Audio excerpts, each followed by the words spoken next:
नमामि शमीशाननिर्वाणरूपं विभुं व्यापकं ब्रह्मवेदस्वरूपम्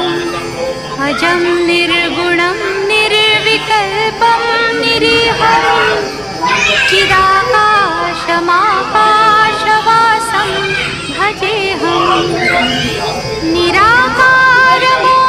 निराकारमोङ्कारमूलं तुरीयं गिराज्ञानगोतीतमीशं गिरीशं करालं महाकालं कालं कृपालं गुणागारसंसारपारं नतोऽहं तुषाराद्रिसङ्काश